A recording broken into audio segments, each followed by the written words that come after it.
اعوذ باللہ من الشیطان الرجیم بسم اللہ الرحمن الرحیم ربی زدنی علما. ڈیئر اسٹوڈنٹس، ہم English language grammar course start کر رہے ہیں.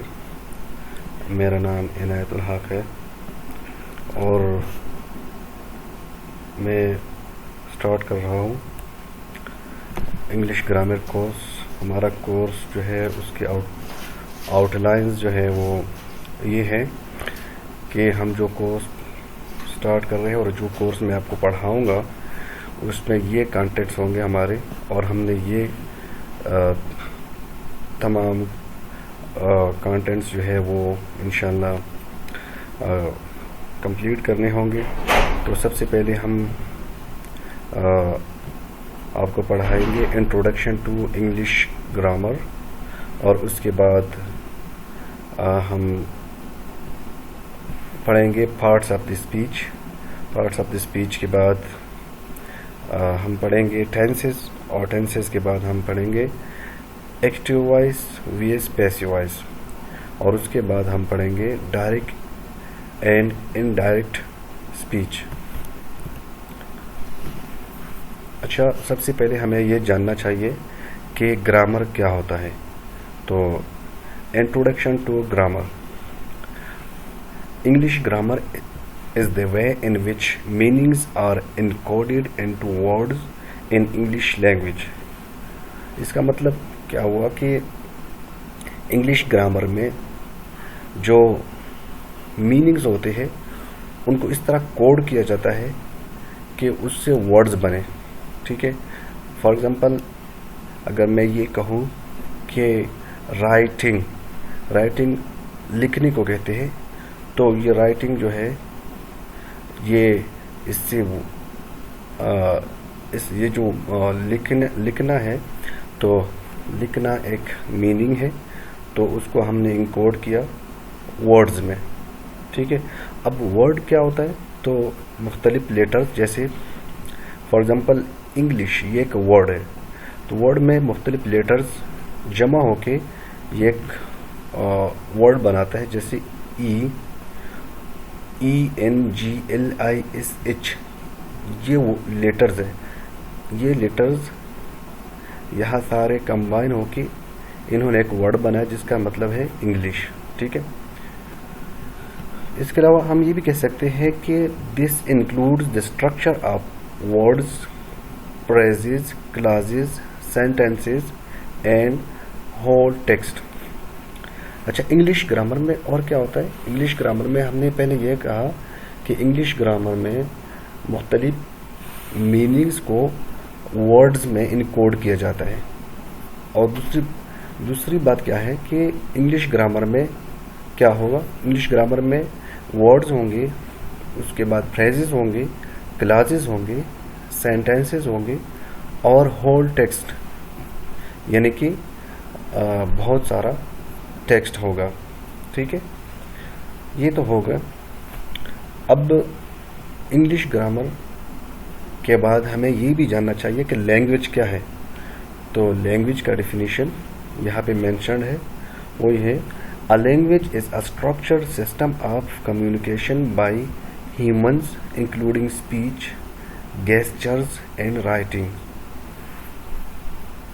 اس کا مطلب یہ ہوا کہ لینگویج جو ہے یہ کمیونیکیشن، یعنی رابطہ بولنے کے لیے جو ہم کمیونیکیشن کرتے ہیں ایک دوسرے سے، تو جو مختلف انسان ایک دوسرے کے ساتھ کمیونیکیشن کرتے ہیں، تو یہ ایک ایسا نظام ہے، ایک ایسا سسٹم ہے جس میں بولنے کا عمل، اشاروں سے بات کرنے کا عمل اور لکھنے کا عمل شامل ہے.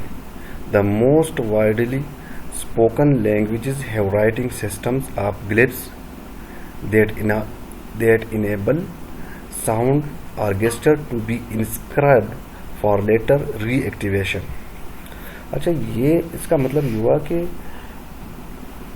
جو موسٹ وائڈلی اسپوکن لینگویجز ہیں، جو زیادہ بولنے والی لینگویجز ہیں، تو ان کا نظام کس طرح تھا، وہ کس طرح لکھا جاتا تھا؟ تو وہ گلیپس کے ذریعے. گلیپس کا مطلب ہے کہ وہ کچھ نشان اور جیسے مختلف سمبلز ہوتے تھے ان کی طرح لکھا جاتا تھا، اور ان کو انسکرائبڈ کا مطلب کیا ہوا کہ وہ ان کو مختلف طریقے سے لکھا جاتا تھا. جیسے فار ایگزامپل چائنیز لینگویج ہے یا اور بھی بہت سارے لینگویجز ہیں، تو ان کے سمبلز ہوتے تھے اور ان سمبل سے ایک ورڈ بنتا تھا. ٹھیک ہے، اب میں آپ کو اس سلائڈ سے ہٹ کر آپ کو سمجھاؤں گا کہ انسکرائبڈ کا مطلب کیا ہوا اور گلیپس کا مطلب کیا ہوا، اور اس کے علاوہ ورڈ، فریزز، کلازز، سینٹینسز اور ہول ٹیکسٹ کا مطلب کیا ہوا. ٹھیک ہے، اور اس کے بعد یہ تو لینگویج سے ریلیٹڈ آپ کو کچھ چیزیں میں نے بتا دی. اب scientific study of language is called linguistics. اب لنگوسٹکس کیا ہے؟ اگر ہم کوئی بھی زبان اسٹڈی کرتے ہیں تو اس کا سائنٹیفک میتھڈ آف اسٹڈی جو ہوگا اس کو ہم کہیں گے linguistics.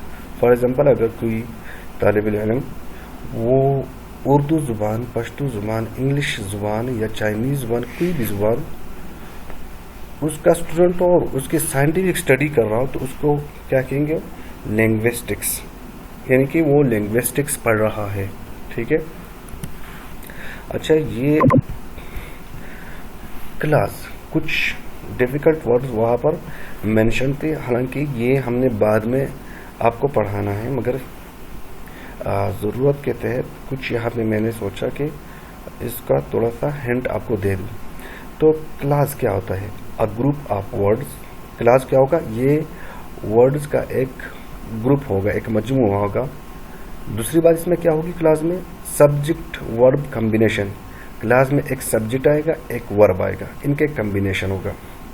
It has complete meaning by اٹ سیلف. اور کلاس جو ہوگا اس میں جب سبجیکٹ ورب آئے گا اور گروپ آف ورڈز ہوں گے تو اس کا کیا ہوگا؟ It has complete meaning by اٹ سیلف. اس کا اپنا ایک مطلب ہوگا. فار ایگزامپل اس کا ایک مثال آپ کو دے رہا ہوں، جیسے ہی پلیز کرکٹ ریگولرلی. تو اس میں کیا ہوگا؟ اس میں اب کیا ہے؟ اس میں ہے ہی جو سبجیکٹ ہے. ٹھیک ہے، یہ سبجیکٹ، پلیز کیا ہے؟ ورب. ٹھیک ہے، اور یہ سارے ورڈز جو ہے ان کا ایک گروپ ہے. ٹھیک ہے، اس کو کہیں گے کلاس. کلاس کے لیے یہ 3 شرط ضروری ہے. اس کے بعد آتا ہے فریز. فریز کیا ہے؟ اس کے لیے یہ 3 شرائط ضروری ہے. نمبر 1، کنڈیشن نمبر 1 کیا ہوگا کہ گروپ آف ورڈز، یہ بھی ایک ورڈ کا گروپ ہوگا. نو سبجیکٹ ورب کمبینیشن. اب یہ بات کلاس سے اپوزٹ ہے کہ اس میں سبجیکٹ اور ورب کا کمبینیشن نہیں ہوگا. نو میننگ ایف یوز اعلان. اگر فریز کو الان یوز کریں گے، یعنی اس کے ساتھ کچھ اور الفاظ ہم ایڈ نہیں کریں گے تو اس کا کوئی مطلب نہیں بنے گا. اور if use in a sentence has a unique meaning. اگر اس کو ہم سینٹینس میں یوز کریں گے تو اس کا اپنا ایک خاص یونیک میننگ، مطلب، یعنی مطلب اس کا، اگر اس کو ہم سینٹینس میں یوز کریں گے تو اس کا اپنا ایک خاص مطلب ہوگا. اس کا مثال کیا ہے؟ ایگزامپل، اے بیوٹیفل ہوم، ایک خوبصورت گھر. ٹھیک ہے، تو پہلا کنڈیشن کیا تھا؟ Group of word. اس میں گروپ آف ورڈز ہے. نو سبجیکٹ ورب کمبینیشن، اس میں کوئی سبجیکٹ اور ورب کمبینیشن نہیں ہے. اچھا، تو اس کا یہ ہو گیا فریز. اب کیونکہ ویڈیو بڑی ہوتی جا رہی ہے تو میں اس کو کنکلوڈ کرتا ہوں. آگے بڑھتے ہیں پریڈیکیٹ کی طرف. تو پریڈیکیٹ وہ یہ کیا ہے؟ دا پارٹ آف سینٹینس وچ سے some thing about the action of subject. Predicate کیا ہے؟ یہ سینٹینس کا وہ حصہ ہے جو سبجیکٹ کے ایکشن کے بارے میں کچھ بتاتا ہو. ٹھیک ہے، فار ایگزامپل عرفان پلیز. ٹھیک ہے، تو عرفان کیا ہے؟ سبجیکٹ ہے، اس کا ایکشن کیا ہے؟ پلیز. ٹھیک ہے، اسی طرح امجد پلیز کرکٹ. امجد جو ہے وہ سبجیکٹ ہے، پلیز جو ہے وہ کیا ہے؟ ایک پلیز کرکٹ کا ہے، سبجیکٹ کا ایکشن ہے کہ امجد کرکٹ کھیلے، تو سبجیکٹ کا ایکشن ہے پلیز کرکٹ. تو تو پریڈیکیٹ اس سبجیکٹ کا ایکشن بتا رہا ہے. ٹھیک ہے. اس کے بعد آخر میں آتا ہے گلپس. یہ جو ڈیپیکٹ ورڈ وہاں پہ آ رہا تھا گلپس. گلپس کیا ہے؟ Symbolic figure. جیسے کچھ سمبولک فگر ہے، یہ سارے فگر، ان سے یہ گلپس ہیں. تو آپ کو میں نے بتایا تھا کہ لینگویج کو گلپس میں لکھا جاتا تھا جو پرانے زمانے میں، اور اب بھی کچھ لینگویجز ہیں جن کو گلپس کے شکل میں لکھا جاتا ہے. انسکرائبڈ کا کیا مطلب ہے؟ ٹو رائٹ، انگریو اور print is a lasting record. ٹھیک ہے.